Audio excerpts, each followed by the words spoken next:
Salut les biloveuses et les biloveurs. Ça y est, la météo est enfin au beau fixe. On va en profiter pour voir si par rapport à la dernière fois, tout a bien avancé dans les ruches. C'est parti!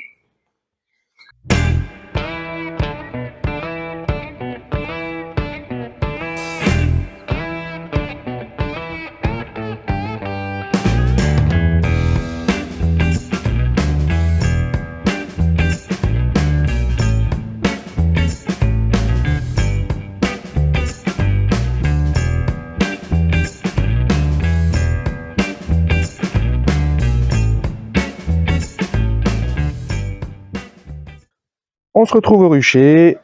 Comme on l'avait vu la dernière fois lors de la visite de présentation du rucher de la saison 3, on avait vu qu'on avait quand même un bon début de saison, malgré le fait que la météo n'était pas géniale. On n'avait pas beaucoup de rentrées de nectar, donc on va voir tout de suite si elles ont pu avancer depuis la dernière visite. On va commencer comme la dernière fois avec notre ruche en polystyrène. On l'avait vu, on avait placé les cadres de construction sur la gauche, mais l'essentiel de la colonie était resté à droite, ce qui fait qu'elles avaient construit sur la tête de cadre. On va voir si en ayant déplacé tous les cadres sur le côté droit, elles ont accepté de construire dessus. Allez, c'est parti. Ouvrons donc la ruche pour voir ce qui se passe à l'intérieur. Et une nouvelle fois, on voit que la colonie s'est déplacée. Elle a commencé à construire une énorme construction sur le côté. Encore une fois, elle n'a pas voulu construire. Donc on va voir comment on va pouvoir résoudre ce problème. On va déjà malheureusement enlever les constructions en trop. Elles sont en plus très très grandes. On va déjà enfumer afin de les faire un petit peu bouger de ce rayon pour pouvoir l'enlever. On va faire très attention parce que on a très certainement la reine qui se situe sur le rayon. Mais déjà, ce qu'on peut voir, c'est qu'elles ont beaucoup plus construit que la première fois. Ce qui montre bien que la météo commence à être pas mal du tout. On va essayer aussi d'enlever toutes les abeilles de nos constructions ici, tout en regardant s'il n'y a pas un début de ponte. Apparemment non. Et là, par contre, on peut voir un peu de ponte. Par contre, j'ai l'impression qu'elle n'est pas forcément très centrée. Et malheureusement, je crois voir plusieurs œufs dans une même cellule, comme on l'avait vu sur la dernière vidéo. Ça pourrait très bien être du fait qu'il s'agisse d'une ruche bourdonneuse. Donc on va voir ce qu'on peut faire avec cette ruche. Pour le moment, je ne vais donc pas la refermer. On va passer à la prochaine ruche et je vais vous montrer comment on va essayer de résoudre le problème de la ruche bourdonneuse qu'on a ici. On a plusieurs œufs dans une même cellule, des œufs qui sont vraiment pas centrés. Ça, c'est souvent le signe qu'il n'y ait pas de ruche bourdonneuse. Au cas où, on va la rajouter un nouveau cadre issu de l'autre colonie. Je vais vous montrer ça tout de suite. On va d'abord passer à la visite de notre ruchette en bois. Allez, on passe à la ruchette en bois. La dernière fois, on avait vu qu'il y avait tous les cadres, mais ils n'étaient pas totalement construits. Du coup, on va voir où ça en est avec ce beau temps. Alors, je l'avais vu en étant venu quelques fois, mais on a le retour des cétoines. Voilà, ces espèces de gros scarabées qui viennent pour prendre les provisions. On va essayer de voir comment on peut résoudre ça, mais on avait déjà eu le cas l'année dernière avec les deux ruches qu'il y avait sur le terrain. Et voyons déjà ce premier cadre de rive, voir s'il y a des provisions ou si la reine est venue pondre dedans pour occuper la place. Ah, déjà il est un peu plus lourd que la dernière fois, signe que le nectar commence à arriver. Donc on a quand même du couvain, avec pas mal de pollen à l'intérieur. Ça n'a pas bougé. Et de ce côté, une belle ponte. Une très belle ponte, même beaucoup d'œufs. Un deuxième cadre de couvain femelle. On va bien operculer. Donc des naissances qui devraient arriver. Le troisième cadre, la même chose, du couvain operculé. Donc une très belle avancée sur cette colonie. Après, toujours la même chose. Donc là, on voit que la colonie est quand même bien saturée sur la ponte. Il va falloir faire attention à ce qu'elle ne fasse pas de cellules royales pour essaimer, effectivement. On voit des très belles larves là à l'intérieur. L'avant-dernier, encore une cétoine, juste ici. Voilà, donc ça arrive à se faufiler dans la colonie pour venir prendre les provisions. Et on va regarder notre dernier cadre qui n'était pas totalement construit, où il n'y avait pas de cire gaufrée. On va voir si elles ont fini la construction. Et là, on voit qu'elles ont bien étendu vers le bas. Par contre, de ce côté, alors là, de ce côté, on voit la reine. Donc on a notre reine verte là, sur le bas du cadre, qui en profite pour pondre. Et comme vous pouvez le voir, par contre, ce cadre est aussi un cadre de couvain mâle, avec des cellules bien bombées. Ce que je vais faire avec cette ruche, c'est que je vais leur remettre un cadre de cire gaufrée, pour qu'elles puissent construire un nouveau cadre. Voilà. On va utiliser le premier cadre sur lequel on avait une très belle ponte fraîche pour le mettre dans notre colonie en polystyrène. Et ça aura deux effets. Le premier, déjà, on va ne pas enlever les anciens cadres pour essayer de pousser les abeilles à se mettre d'un côté de la partition qui est ici. Et on va surtout leur donner une construction déjà établie. On va essayer d'enlever quand même le maximum d'abeilles de cette colonie pour ne pas l'impacter. Et on va leur donner un cadre déjà construit pour qu'elles comprennent qu'elles peuvent construire de ce côté. Mais d'autre part, des œufs tout frais afin qu'elles puissent créer une nouvelle reine, parce qu'à mon avis, celle-là est bourdonneuse. Donc il va falloir vraiment qu'elle crée une nouvelle reine, qu'elle fasse des nouvelles cellules d'amorce, des cellules royales, pour créer une nouvelle reine et reprendre le cycle de ponte. Allez, on va passer à nos deux colonies qui étaient un peu plus faibles. On va voir si le beau temps a permis qu'elles puissent construire un petit peu plus. Donc comme la dernière fois, une colonie pas très peuplée. Les cadres ne sont même pas propolisés, j'ai même pas besoin du lève-cadre pour les soulever. Là, on peut voir que sur ce cadre, elle commence à construire, mais vraiment tout doucement. Pas grand-chose. Le deuxième, qui est bien construit, qui a bien avancé. On voit juste un petit manque de construction, mais qui est en train de s'étendre vers le bas du cadre. Ce côté, c'est très bien. De la ponte operculée avec des œufs à l'intérieur. Tout va bien. Ce cadre-là, pareil. Une très belle operculation sur le couvain. Je vois une amorce, mais il n'y a rien dedans. Donc c'est bon, ça doit être un reste de la dernière fois. Et le dernier cadre, très peu construit de ce côté. Par contre ici, pareil, ça avance bien. On a surtout de la provision, pas tellement de ponte à l'intérieur. Mais ça suit son cours avec cette colonie. Elle va reprendre des couleurs assez rapidement avec cette météo qui revient. Donc pas trop d'inquiétude avec celle-là. On va regarder notre deuxième colonie un peu faible aussi. Donc celle-là, on avait dit qu'il y avait des chances qu'elle soit perdue. C'était une bourdonneuse, il me semblait. Il n'y avait pas l'air d'avoir de reine. Et elle n'avait pas non plus fait de cellules royales. On va voir ce qu'il en est tout de suite. Pareil, c'est pas propolisé. Donc le cadre de rive qui est encore une fois tout vide. Ici, on a des restes de cellules royales. Avec rien à l'intérieur, évidemment. Là, on a surtout du pollen. J'ai quand même bien l'impression qu'il y a beaucoup plus de mâles que de femelles dans cette colonie. Alors, à proprement dit, elle n'est pas bourdonneuse, puisqu'une abeille n'a pas pris le relais sur la ponte. On n'a pas forcément affaire à une ruche bourdonneuse. Cependant, on voit que la colonie est quand même très faible. Il n'y a vraiment plus beaucoup d'abeilles. Leur donner des œufs maintenant serait pas forcément utile, étant donné qu'elle perdrait plus de temps qu'autre chose. Et puis elle n'aurait pas la force de préélever une nouvelle reine.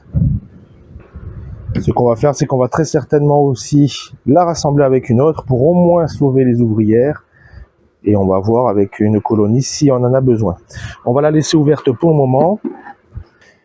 On va passer à notre deuxième ruche qui était aussi un petit peu forte. L'avant-dernière. On a l'air d'avoir quand même une belle population à l'intérieur, assez calme comparé à la dernière fois où elle me sautait très vite dessus. Avec en premier lieu un cadre non construit, mais vraiment vide. Elles n'ont même pas commencé la construction du tout. Ici un cadre très très lourd. Là on voit de très très belles réserves. Pas mal de miel au-dessus, du nectar dans les cellules. De l'autre côté c'est la même chose. Le troisième cadre, vide lui aussi malheureusement. N'a pas été complètement construit. On voit un début de construction mais pas grand chose. Le suivant pas totalement construit. Là on voit des cellules quand même un peu grosses. J'ai peur que ça devienne à terme un cadre de couvain mâle. Il sera à surveiller, mais elles vont continuer à le construire vers le bas, ça y a pas de souci. Après on a pareil un cadre assez lourd. Avec, je n'ai pas l'impression qu'il y ait de la fonte sur celui-là, j'ai l'impression que c'est plus de la réserve, oui on le voit de ce côté. Beaucoup de pollen à l'intérieur en dessous et du miel operculé sur le dessus du cadre, mais le bas ça reste essentiellement du pollen. Notre prochain cadre, cette fois-ci on arrive sur de la ponte operculée. De l'autre côté, pareil.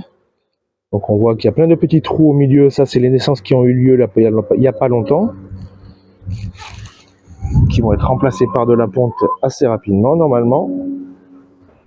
Là, on a de la ponte, des larves, des œufs de ce côté. Un très beau cadre de couvain aussi. L'avant-dernier, lourd. Alors là, on voit des amorces. Et j'ai bien l'impression qu'il y a des œufs à l'intérieur. On va les supprimer, ces cellules royales. On a la reine qui est ici. Alors la reine qui n'est pas marquée. Voilà, je vous laisse voir. Mais on remarque bien que la reine est plus grosse que les ouvrières.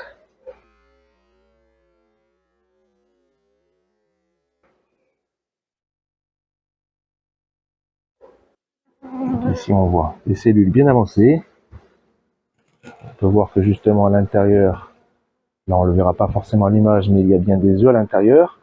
Donc ça c'est des cellules qui donneront lieu à des nouvelles reines. Les larves vont être nourries de gelée royale.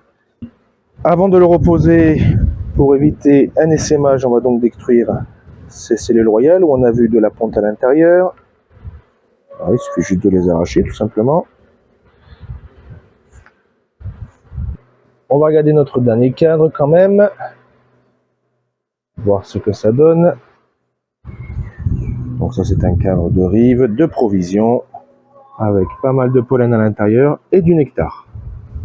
Avant de refermer cette ruche, on va donc essayer de sauver notre ruche qui nous semblait perdue. On a vu, il n'y a aucune ponte, même pas d'abeilles qui auraient repris la ponte et qui serait devenue une ruche bourdonneuse. On a essayé plusieurs fois de mettre des œufs à l'intérieur pour qu'elle puisse refaire une cellule royale, ce qui n'a pas pris. On voit que la colonie est relativement faible à l'intérieur. On va enlever les deux cadres qui ne sont pas assez avancés sur cette colonie pour ne pas les épuiser sur de la construction. La première chose qu'on va faire, c'est essayer de les enfumer beaucoup.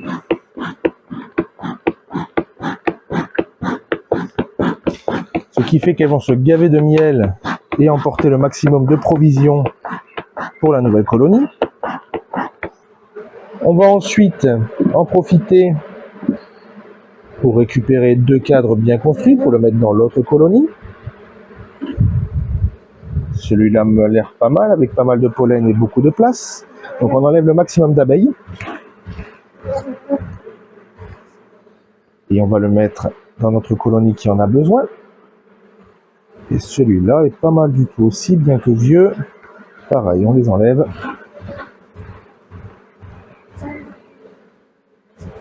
On va aussi enlever cette cellule, les deux cellules royales pour éviter qu'elles pondent à l'intérieur, la reine. On va venir mettre notre cadre dans notre colonie.